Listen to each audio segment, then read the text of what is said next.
to whether the current shape and format of our bureaucratic apparatus, does it have the capacity to actually speedily and at an accelerated manner, implement the priorities that are before us. But very, very important priorities and very, very important conversations that we've had. As we can see, the President has just taken his seat in the City Hall as we are waiting for the maize to come in.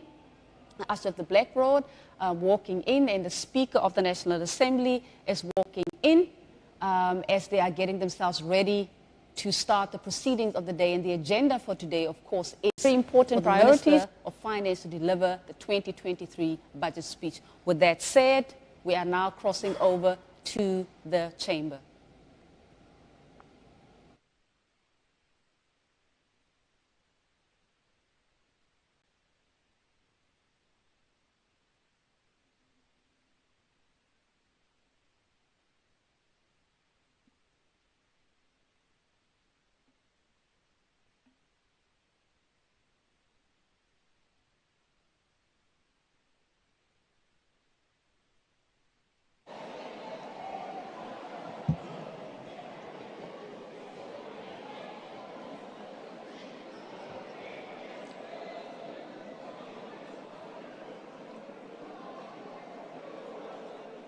Order. Order, honorable members.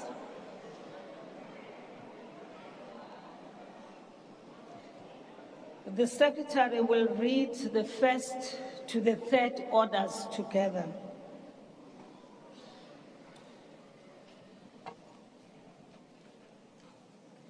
Introduction of the Appropriations Bill and tabling of the Division of Revenue Bill. The second order, introductions of the Second Adjustment Appropriation Bill 2022-2023 financial year. The third order of the day, introductions of the ESCOM Debt Relief Bill. The Honorable, the Minister of Finance.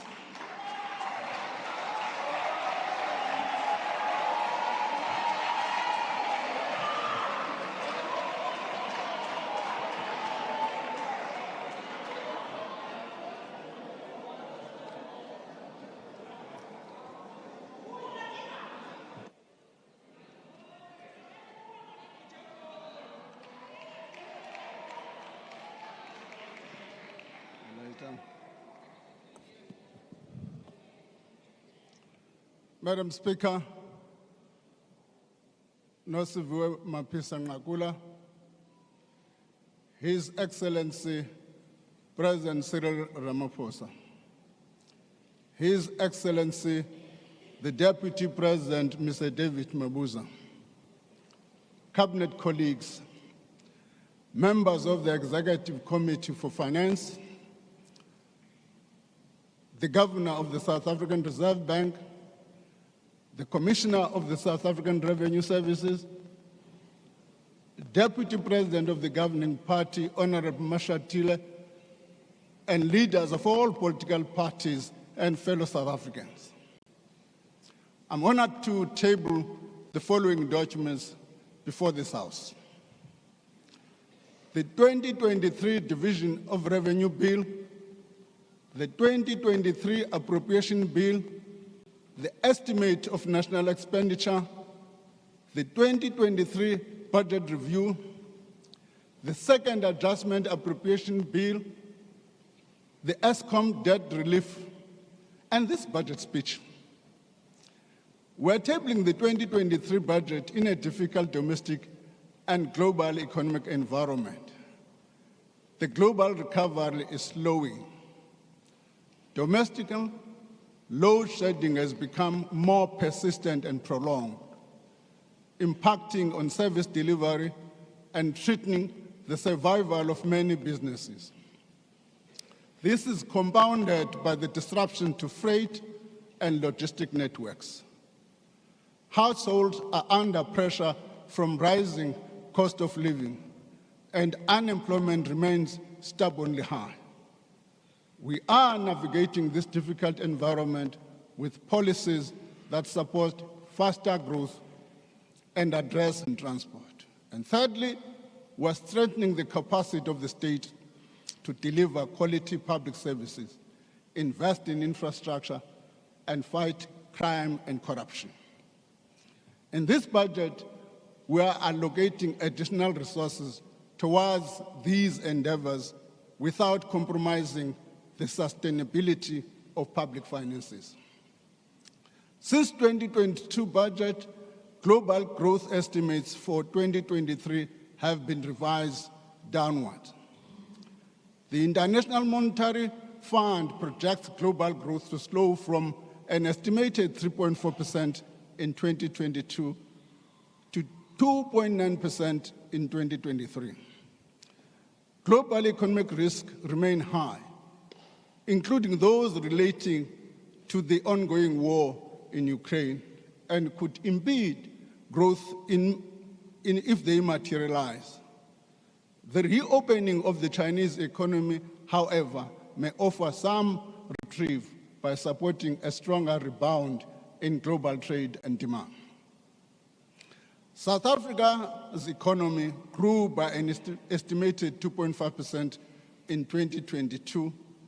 This is an upward revision from the 1.9% projection in the 2022 medium-term budget policy statement, reflecting a better than expected outcome in the third quarter of 2022.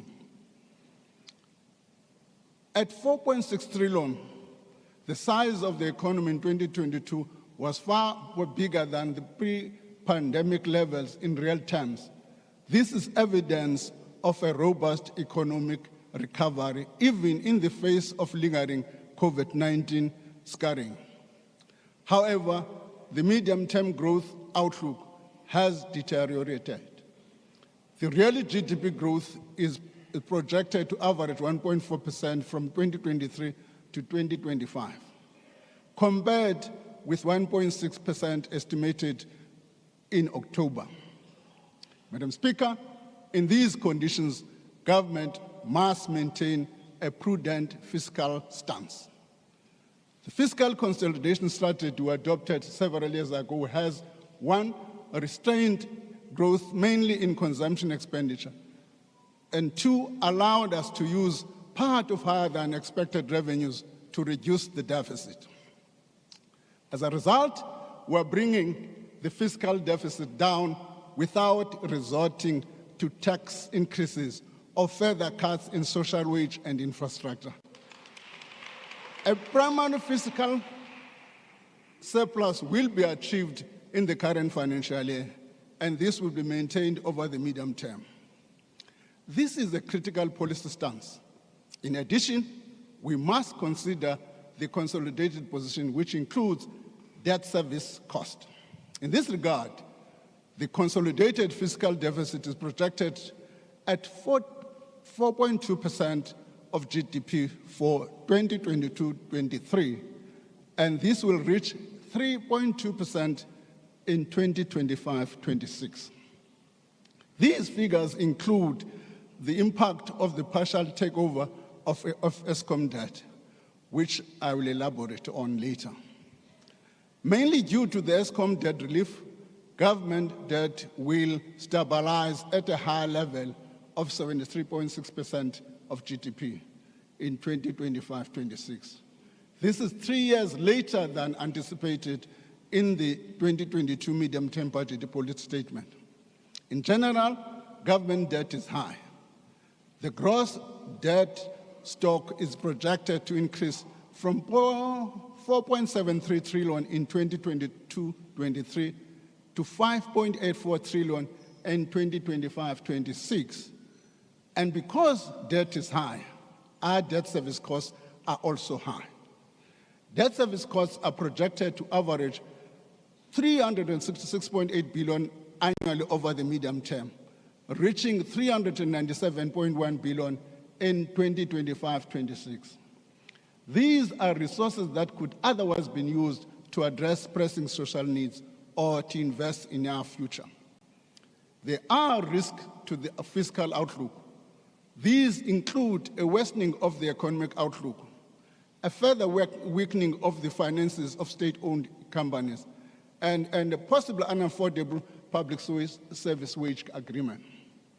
If these risks materialize, they will require us to make difficult budget trade-offs.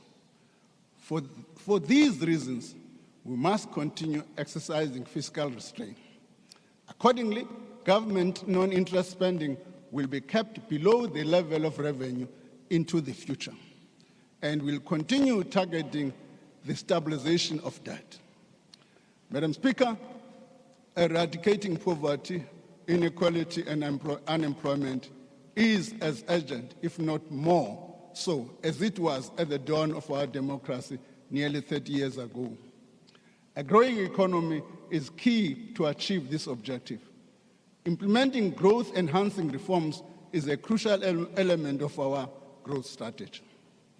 To fast-track the implementation of these reforms, we initiated Operation Vulindlela, a joint initiative of the Presidency and National Treasury to accelerate the implementation of structural reforms by fostering collaboration and coordination across the government, just over 2 years ago. Since its inception, Operation Vulindlela has made progress in fast-tracking reforms in priority areas of electricity, water, telecommunications, transport, and immigration.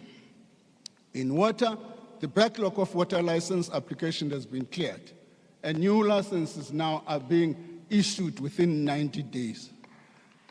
Later this year, we will table a law to establish an infrastructure agency to leverage the assets in the water sector for increased investment in water resources infrastructure.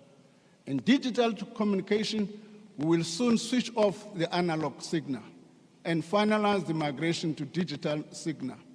This will unlock the benefits of the spectrum auction and unleash renewed investment in the sector. We are introducing new regulations to enable the accelerated rollout of telecommunications infrastructure. We are clearing the backlog in work visas application and are implementing the recommendations of the Skilled Immigration Review. Despite these gains, the challenges in electricity and logistics threaten to undermine the reform agenda. Madam Speaker, the lack of reliable electricity supply is the biggest economic constraint. Record levels of load shedding were experienced in 2022. I'm told 207 days of load shedding compared to 75 days in 2021. In response, we are acting decisively to bring additional capacity onto the grid. We are also working to transform the electricity sector to achieve energy security in the long term. As part of this, during the medium-term budget policy statement, we announced that the government will take over a portion of Eskom's debt. We are doing this for two reasons. Firstly, doing so will ease pressure on the company's balance sheet, enabling it to invest in transmission and distribution infrastructure. It will also allow Eskom to conduct maintenance required to improve the availability of electricity. Secondly, 337 billion of Eskom's debt is already government guaranteed. Explicitly taking on this debt will reduce fiscal risk and enhance long-term fiscal sustainability. We are proposing a total debt relief arrangement for Eskom of 254 billion rand. This consists of two components. One is 184 billion rand. This represents Eskom's full debt settlement requirements in 3 tranches over the medium term. Second is a direct takeover of up to 70 billion of Eskom's loan portion in 2025-26. Because of the structure of the debt relief, Eskom will not need further borrowing during this period. Government will finance the arrangements through the 66 billion baseline provision announced in the 2019 budget and 118 billion in additional borrowing over the next 3 years. Honourable members, the arrangement is accompanied by strict conditions to safeguard public funds. These conditions include, amongst others, requiring Eskom to prioritize capital expenditure in transmission and distribution during the debt relief period, and for the company to focus on maintenance of the existing generation fleet to improve availability of electricity. That the debt relief be used to settle debt and interest payment only, and that Eskom implement recommendations emanating from an independent assessment of its operations, which has been commissioned by the National Treasury. Details of the debt relief and the reasoning behind these conditions are set out in full in the online annexure, what is called W3. At the end of December 2022, municipalities owed Eskom 56.3 billion, and the debt is rising. Undertaking a debt relief for Eskom of this magnitude without addressing this particular risk would be counterproductive. We are working with Eskom to provide solution to this problem, wherein Eskom will provide incentivized relief to municipalities whose debt is unaffordable. However, the relief will come with conditions, and to avoid a repeat of debt built up over time, the relief will attach measures, including installation of prepaid meters to correct the underlying behavior of non-payment and underlying behavior of non-payment and operational practices in these municipalities. Eskom's long-term financial viability depends on its customers paying their dues. National Treasury will publish details for accessing the debt relief in a circular in March 2023. Implementation will start from the 1st of April. More generally, the culture of non-payment, not only by municipalities, but all organs of state and individual household customers, is concerning. Such a behavior undermines and cripples our institutions and makes it impossible for them to deliver services. To change this, the National Treasury is exploring ways to encourage all to improve their behavior and do the right thing.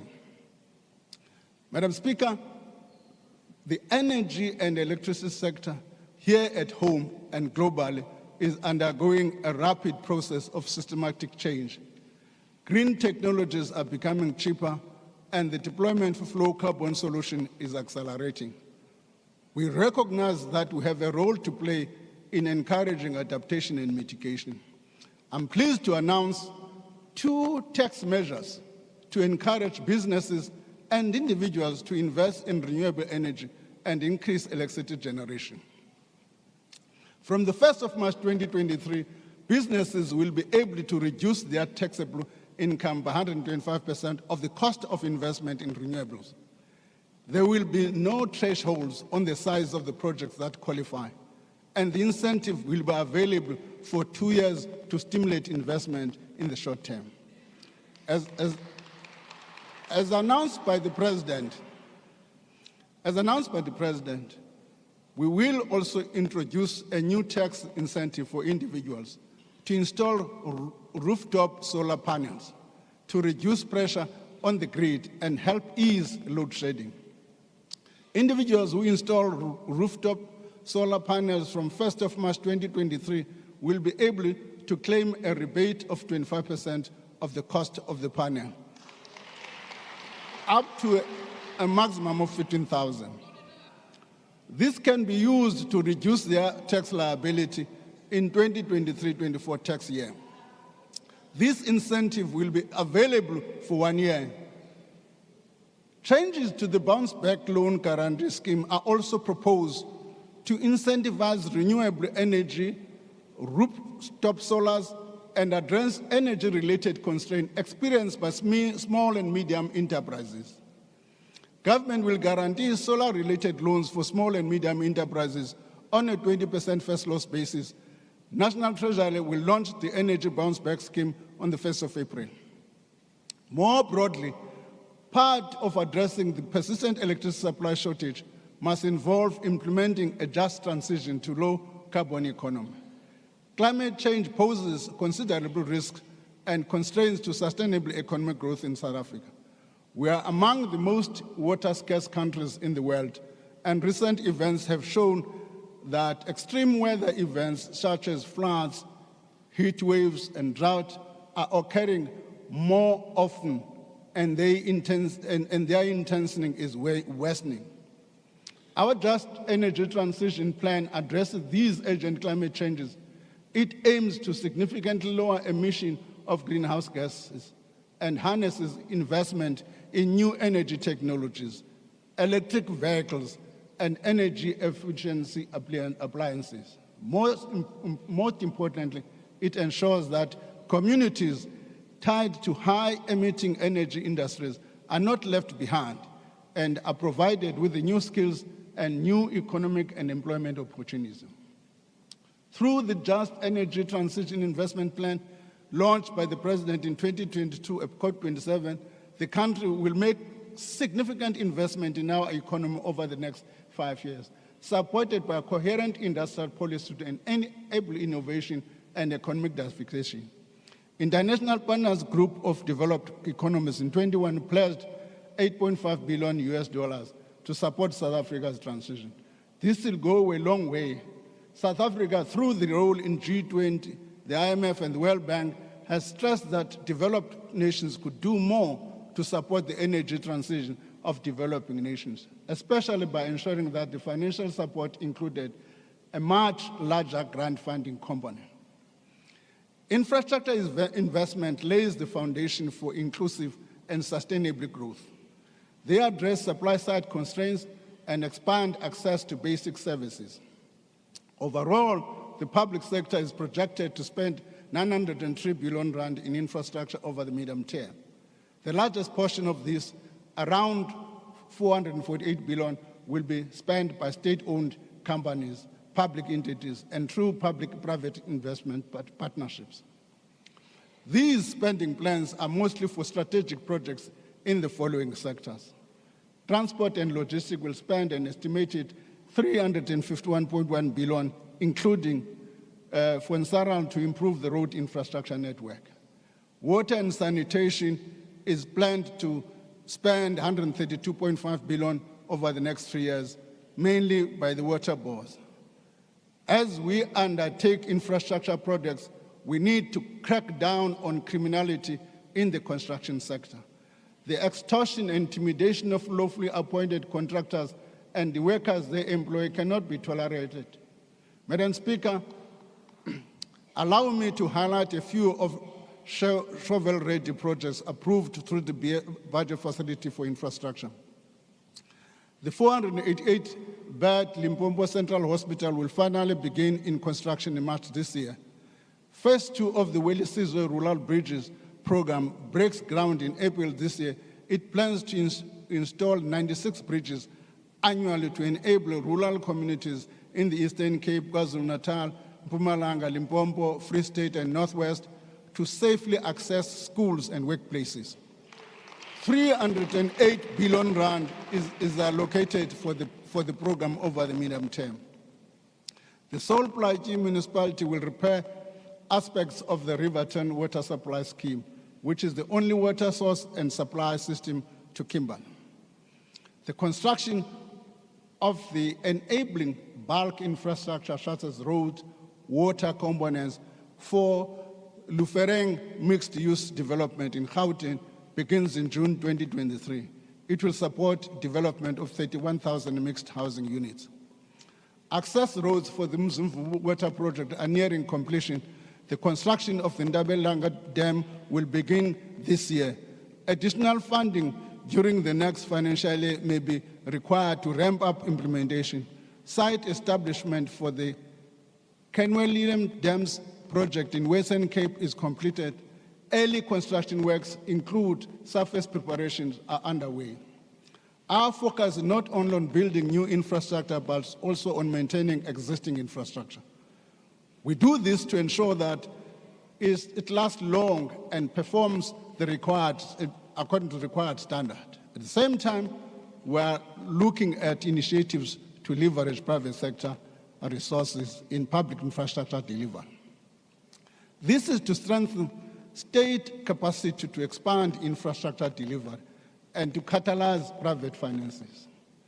Initiatives include funding development of continuous, investable, and transparent pipeline projects and programs, fast-tracking the implementation of the public-private partnerships regulatory framework recommendations, pilot the implementation of conditional grant pledging that will enable that we announced during the medium-term budget policy statement. It is aimed to ensure the rollout of infrastructure is not constrained by availability of funds, in particular if there is capacity to deliver.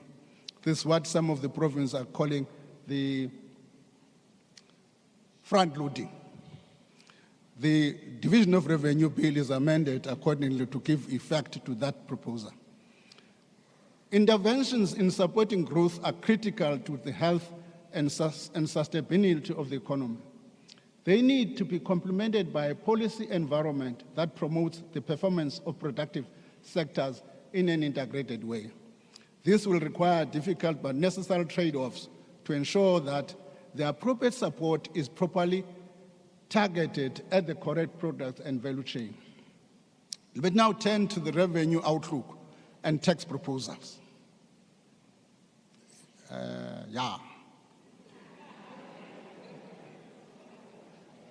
I know that's what gets people worried when I come to this term. Tax revenue collections for 2022-23 are expected to total 1.69 trillion. This exceeds the 2022 budget estimate by 93.7 billion. And the 2022 medium-term budget policy estimate by 10.3 billion. Over the medium-term, revenue projections are 6 billion higher than the estimate of the 2022 medium-term budget policy statement. As a result, there are no major tax proposals in this budget.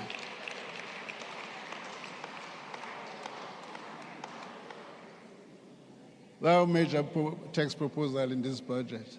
I can see everybody is happy. The improvement in revenue is due to higher collection in corporate and personal income taxes and in custom duties. This is partially offset by the lower value-added tax estimate. Madam Speaker, our country is reaping the benefits of more efficient and effective tax administration. This formulation is not mine, it's plagiarism. It belongs to the commissioner. Always emphasize when we talk. Now we ask for tips. Nilesh Solanki from Gauteng was one of the nearly 2,000 South Africans that submitted a tip for the 2023 budget tips competition. He asked that we consider no increase in tax rates.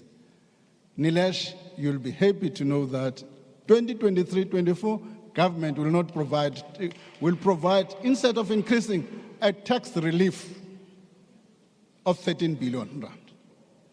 In addition to the tax measures I have announced to promote investment in renewable energy, the general fuel levy and the road accident fund levy will not be increased this year. Mandy Generous, you don't clap again.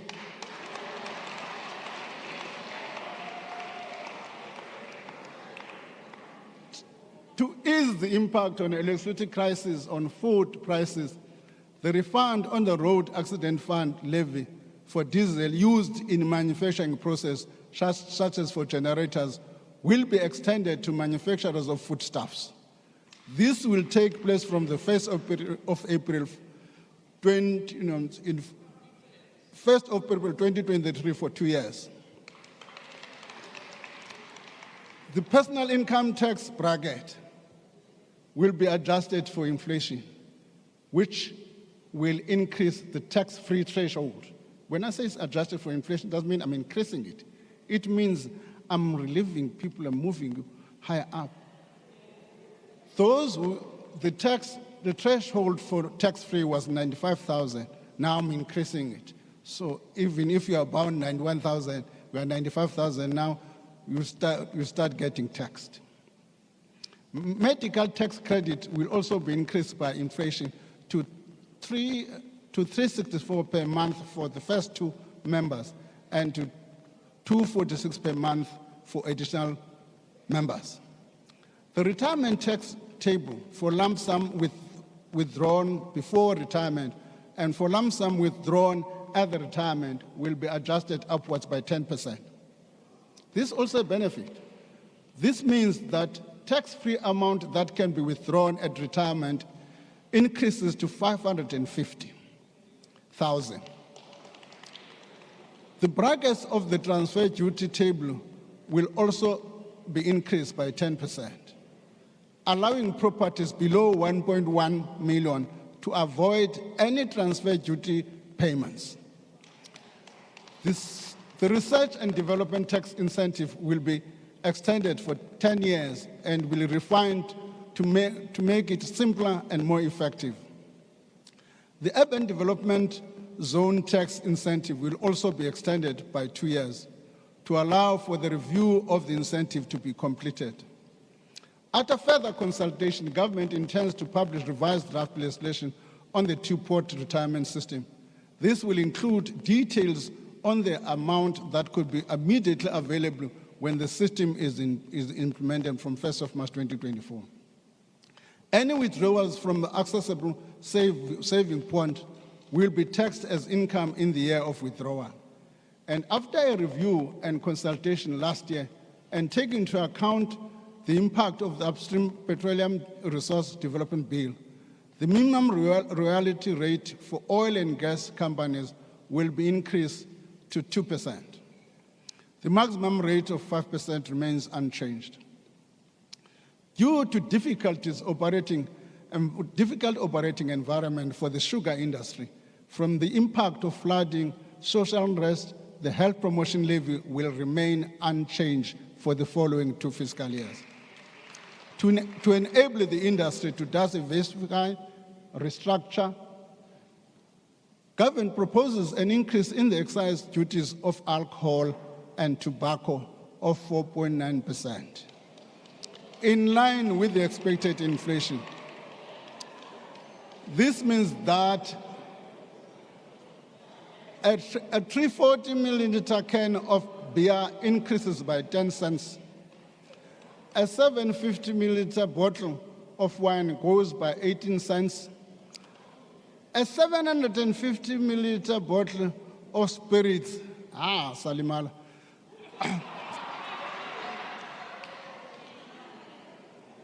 A 750 milliliter bottle of spirit will increase by 3.9.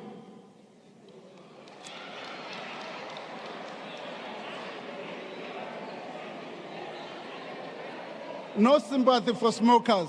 No sympathy for smokers. A 23-gram cigar, Bakala this side, will increase by 5 rand 47 cents. And on a pack of 20 cigarettes, the duty rises 98 cents. On illicit trade, over the past 3 years, SARS has taken several steps to enhance its effectiveness in combating illicit trade, particularly in tobacco. To this end, SARS has completed 2,316 seizures of cigarette and tobacco products to the value of 598.8 million.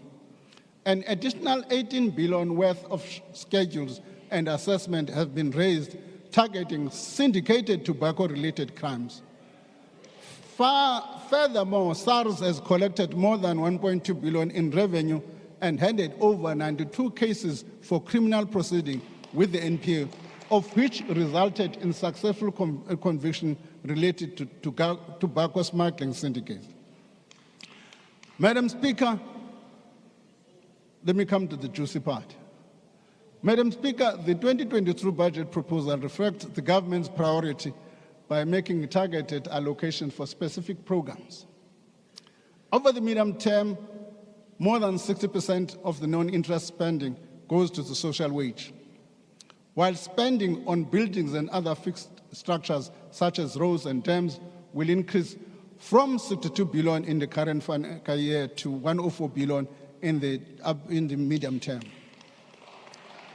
We're increasing allocation to key frontline departments above existing baseline, moving towards a change in the composition of spending from consumption to investment, maintaining a large social security safety net while striving for sustainable levels of debt. This is not an austerity budget. It is a budget that makes tough trade-offs in the interest of the country's short and long-term prosperity. In 2023 budget allocation allocates additional funding totaling 227 billion rand over the medium term. There are several priorities that will be funded through this additional money. 66 billion is allocated to social development over the medium term, with 36 billion rand going to the COVID-related, SRD, at Takastat, Bati Ramaphosa.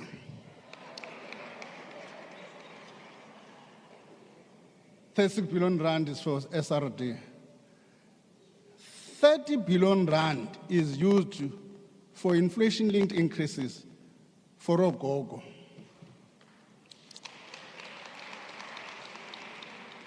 The old age and disability grant increases by 90 rand from the 1st of April, and a further 10 rand by the 1st of October. The result is a total increase to 2,090 by the end of October, what they will be earning. The child support grant rises from 480 to 510 from the 1st of October, while the foster care grant increases from 1,070 to 1,130 over the same period. 23 billion and 22 billion will be allocated to health and basic education, respectively, to cover the shortfall in compensation budgets and to improve services. 8 billion is allocated for basic services through the local government equitable share. We have allocated 14 billion over the medium term to fight crime and corruption, with the following specific allocation. The South African Police Service is allocated 7.8 billion to appoint 5 police trainees per year over the next 3 years, which means a total of 15,000. The National Prosecuting Authority receives 1.3 billion to support the implementation of the recommendation of the State Capture Commission. And the Special Investigation Unit is allocated 100 million to initiate civil litigations in the Special Tribunal.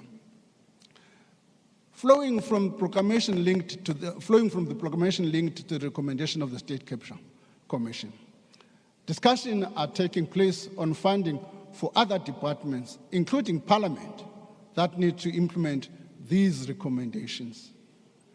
I'm aware that Parliament has also revised this budget that we must take into account is the implementation of the State Capture Commission. That matter is being looked at. The Department of Defense is allocated an additional 3.1 billion rand to enhance security on the South African borders. Finally, an injection, in the light of what I've said by the work SARS has got to do, an injection into the budget of SARS is proposed, in addition to a direct allocation for capital and ICT projects. Provisional allocations are set aside to improve revenue-raising capability of SARS. I'm also tabling the second adjustment appropriation bill for the 22-23 fiscal year. The bill proposes an allocation of 45.6 billion rand to provide for the carry-through cost of the 2022-23 public service wage increase. 1 billion is allocated to South African Airways to assist the carrier with the business rescue process closure. The South African Post Office allocated 2.4 billion. The allocation for the state-owned companies will be accompanied by strict conditions to ensure sustainability, accountability, and transparency. If these conditions are not met, the unfortunate thing is that funds will not flow. Madam Speaker, the budget provides for carry-through costs, as I've indicated, of the 2022-23 wage increase. In addition, the budget includes pay progression, a housing allowance, and other benefits for civil servants. The budget also provides additional funding for safety and security, education and health. In health, the funds are to hire new staff, address the shortfall in the compensation budget, and retain additional health workers appointed during the pandemic, as well as to clear the backlog in health services. As for the wage negotiations that just commenced, the budget does not preempt the outcomes. It is an agreement between ourselves and the unions in the summit in March last year that they say if we put up a number before the negotiations, we're preempting the negotiation process. Our ideal view was that we should have concluded last year's negotiations by June so that July last year we've commenced with 2023. Unfortunately, things did not work that way. So, nevertheless, these future wage negotiations must strike a balance between fair pay, fiscal sustainability, and the need for additional staff in the frontline services. An unbudgeted wage settlement will require very significant trade-offs in government spending because the wage bill consumes a significant portion of the budget. It will mean that funds must be clawed back in other ways. Mainly, this will mean restricting the ability of department entities to fill non-critical posts. It will also mean achieving cost savings from major rationalization of state entities and programs. As indicated by the President in the SONA, the National Treasury and the President, National Treasury has already identified where large savings can be achieved. In this regard, during the upcoming financial year, the National Treasury will work with the Presidency on concrete proposals to achieve savings by rationalization or closing public entities. Recommendations will be made to the President and Cabinet and should form part of the next budget. In relation to the recent floods and the national disaster declared in various provinces, let me just pause. Let me do that off-ramping because it's quite important here to explain because there's a failure to understand and therefore a failure to respond. What? There are two components to a disaster. The first one is called what is called an emergency relief. What are the emergency relief? Some people who need some food here, we need shelter here, we need medical attention there. That thing needs immediate response. Last year, we had 1 billion rand in 4 grants. That 1 billion was depleted, but during the adjustment estimate, we replenished that emergency grant, and we now have 695 million in that emergency grant. What that means, the people who are sitting in halls and other things must access this money so that they must get temporary accommodation, must get food, must get insurance. That's the first part. The second part of the disaster is what is called recovery and repair. To do that, you need skilled people than myself, more skilled than myself, who can go into a bridge and assess the cost to build that bridge. And then you submit a proper budget, and that is affected into the normal budget process. That's what we would appeal to the current provinces which are facing disaster. the money is available for immediate emergency relief. We must work together to make sure that communities are attended with speed. So a further 1 billion will be available next year for emergency relief. The emergency relief, as I've investigated, the emergency response also requires provinces and municipalities to reprioritize existing allocations to cater for immediate needs affecting communities, such as temporary shelter. I've done that, I've made reference. The contingency reserve will also be used to fund emergency responses, including as undertaken by the Defence Force.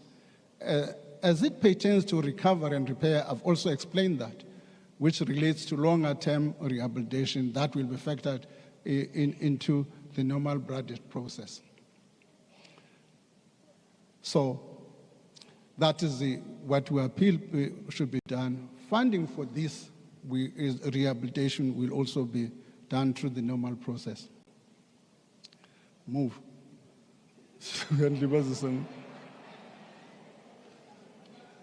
South Africa has been a voluntary member of the Financial Action Task Force since 2003, which sets global standards to combat money laundering and the financing of terrorism. Across national budgets, across national borders, in 2021, FATF published its mutual evaluation report highlighting vulnerabilities in the country's anti-money laundering system. We have since made substantial progress to address these weaknesses.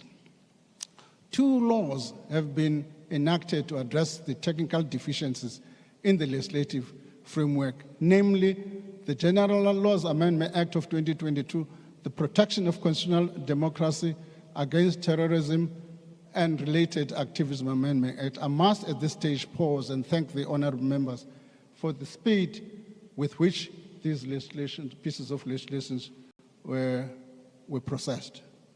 We thank all honorable members for the effort they've taken into that. Were it not for that speed, we probably would be still struggling now in arguing our case in FATF. The laws address 15 of the 20 legislative deficiencies identified by FATF. The remaining 5 deficiencies will be addressed through regulation and practices that do not require legislation. We recognize the need to be more effective in implementing our laws, particularly in fighting organized and sophisticated crimes.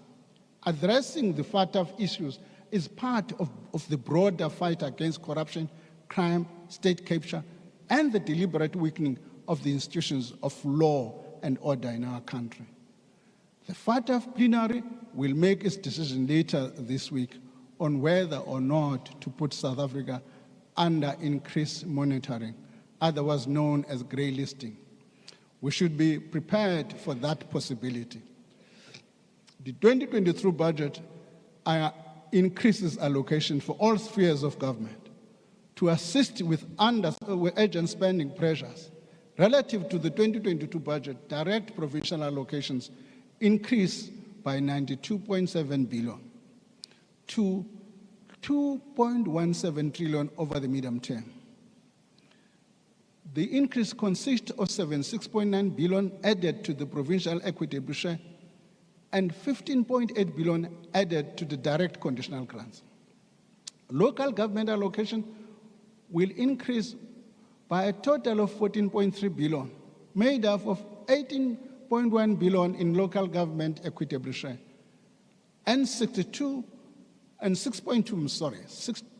billion in direct conditional grants.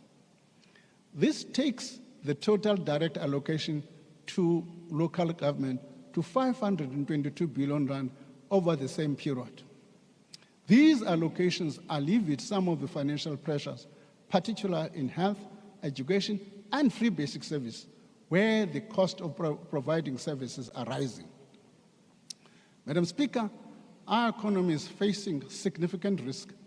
Uncertainty is on the rise. It requires us to be bold, to do bold things, to put the fear of failure aside and execute the difficult trade-offs needed to get from where we are now to where we want to be in the future.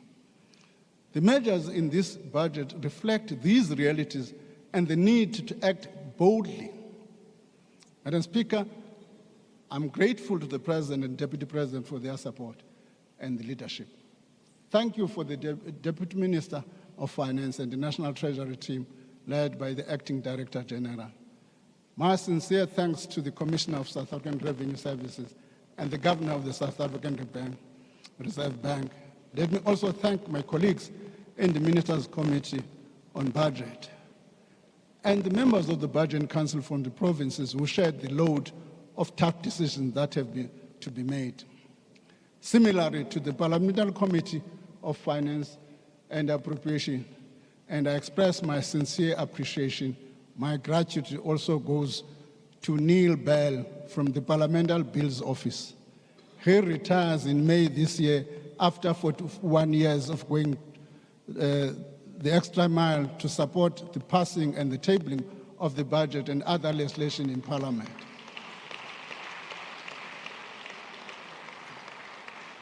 Mr. Bell, we say a bells to you, and thousands of public servants who work behind the scenes to keep our country going.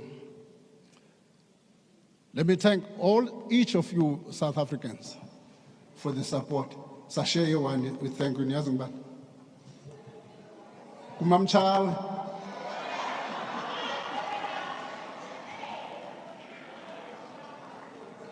For the continued support under the difficult circumstances of managing the finances of this province.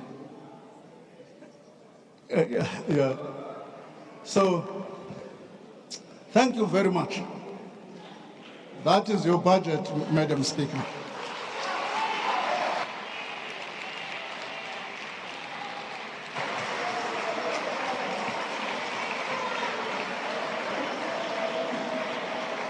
Order, honorable members. I thank the Minister. The papers tabled by the Minister will be referred to the relevant committees. Order.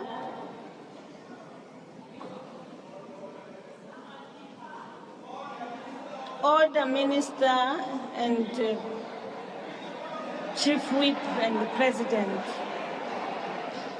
Order. I request members to stand and wait for the chair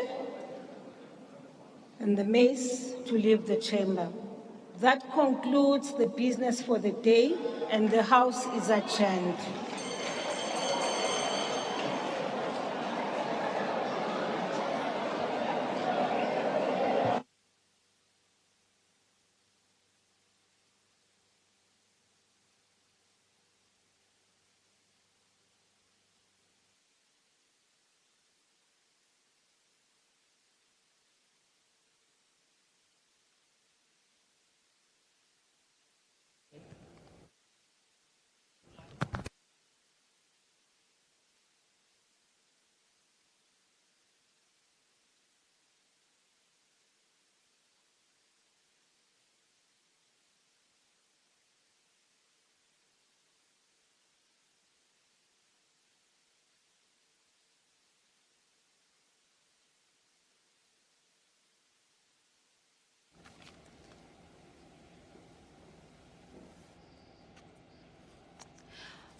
That was, of course, the Minister of Finance, Mr. Enoch Godongwana, just finished his speech, delivering his speech, his budget speech, where he was outlining interventions or allocations in relation to the priorities that have been set out by the four critical priorities that have been set by the President in his State of the Nation address. We would remember